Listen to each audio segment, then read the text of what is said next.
guys, welcome back to another video on my channel today. Today we will be going through some more SQL using Sandbox on BigQuery via the Google Cloud. So what I'm going to do today is I'm going to take you through a bit of a run through the London bicycles data set. So what we're going to do first here, coming over to the screen, is I'm going to look at two different variables. I'm going to look at rental ID and duration. So straight away, I'm going to go straight in. I'm going to do the select clause there, and I'm going to go rental underscore ID, and I want the duration here. Okay, so we just want to make sure we've got those commas there. We've got the green light up on the top right-hand corner of the screen, so we know that is good to go. Now, what I'm going to do today is I'm going to do some extracting. I'm going to use the extract because we covered select, where, and from in the last video. So that now we're going to do some more around extract. Okay, so I'm going to extract, and I'm going to extract year from end underscore date. So there's an end date variable over here on the screen. So I'm going to go from end date, and I want to do this as year. Okay, so for those of you who've got a few question marks going, what the hell did Nick just do? Basically, what I've done here is if you're working with a data set in Excel and it's got a whole lot of dates on it, you want to use the year function.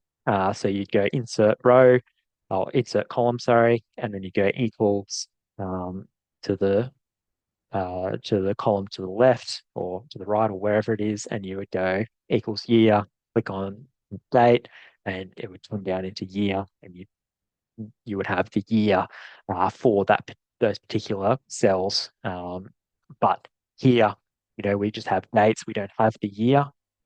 Same sort of scenario. So we're going to use, we're going to extract year from end date as the year. Okay, so we want to find out what just the year alone was from that particular end date. Because if we look down at the bottom of the screen here, we can see the end date, is say 2015, but it doesn't give you the just the 2015 by itself. It gives you all the other information as well.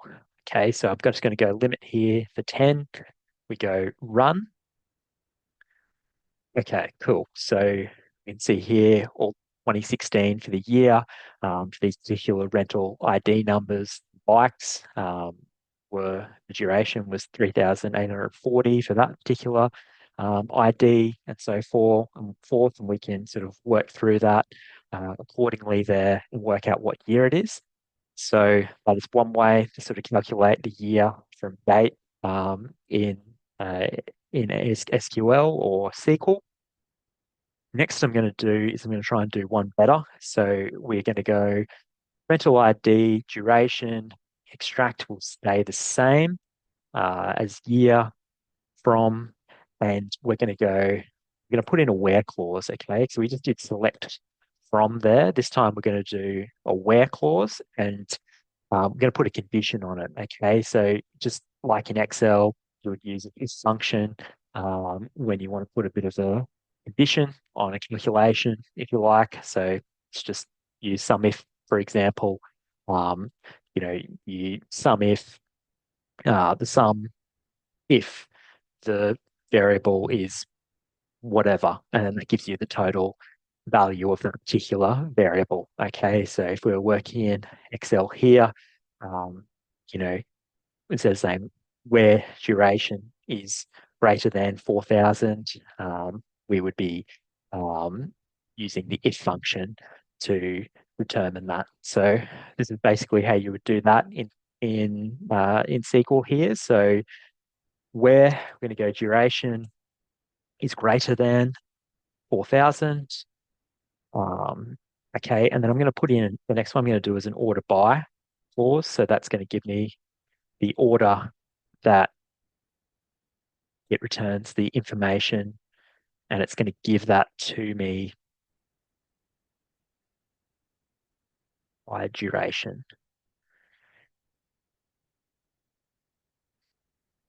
Order Order by, there we go.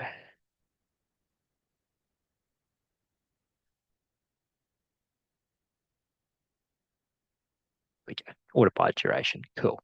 All right. So order by duration, and we want 100. Run. Okay, so what we can see here now is we've got the rental ID number and we've got all the durations here that are above 4,000, that have a value above 4,000. We can see what year um, this value happened with these particular um, IDs of bikes.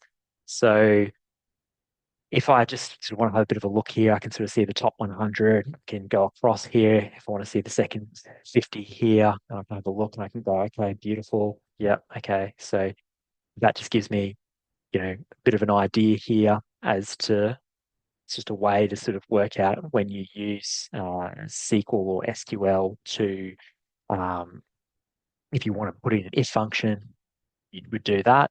If you want to do less than 4,000, obviously you would just go the other way around. Okay. So where duration is less than 4,000 and you would run. So that kind of just gives you a bit of an idea there as to how SQL has a pretty close kind of correlation with Excel. If you can learn Excel, then you can learn SQL. It's just about working out the syntax that you want to do or what you want to do and working out the correct syntax to be able to perform that. So it's all data sets. It's just practice to get there. So one of the powerful tools next with BigQuery is we're streamlined to all the other Google platforms such as Google Sheets and Google Looker. So if I want to explore this data, I can go explore with Sheets and potentially I can also do explore with Looker Studio. Okay, so that just then allows me to open this up. So I can go, yep, get started. Okay, see how I've got a table here straight away. I can insert a pivot table. I can do more functions. I can do column statistics here with the Google Sheet that just has the data based on that command that I just did. Okay, so it's just got those 100 rows there of data. And then I can come across here and I can actually build a dashboard in Google Looker Studio based on that data that I am working with in SQL. Okay, so it's quite powerful if your business has a lot of data to purchase a Google Cloud um, BigQuery subscription or license so that you can store that data on there and then put it into Sheets and into Google Looker Studio to be able to perform manipulations or send out, share the Google Sheets with a department that needs to have that information. And then the Studio can be used to develop a dashboard to make informed business decisions based on this data. Okay, so next what I'm going to do is I'm just going to do one more little row here. Okay, so I'm just going to go up here to a new query, just copy out the front clause because it just takes a little bit of time to type out just in the interest of time. So um, next here, I'm going to go into a different sort of when each ride sort of started and when each ride ended. So if a business wants to know, okay, well, when did the bike ride start and when did it end? The way to unlock this data by using SQL commands, you would just go select.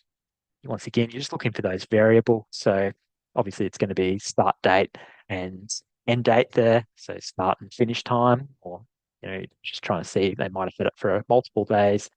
Don't know what the rules are in London. Then we go end underscore date. Okay, yep, that works. And then we're going to go from the BigQuery dataset, London bike hires. I'm going to go where bike underscore ID is equal to 100. Okay, so the where clause just sort of specifies, what we want here. And then we're going to go order by, and I'm going to go start underscore date descending. Okay, so that just puts that in a particular order for me there. And I'm going to run this query. Okay, we've got the start date there and the end date. Okay, for each sort of start date and end date for where the bike ID is equal to 100. Okay, and you can just work through that accordingly and add more sort of clauses. You could potentially do an ascending as well. So, that would just, instead of, think of it as filtering in Excel, filtering A to Z or Z to A, ascending, descending is what you would use here in SQL.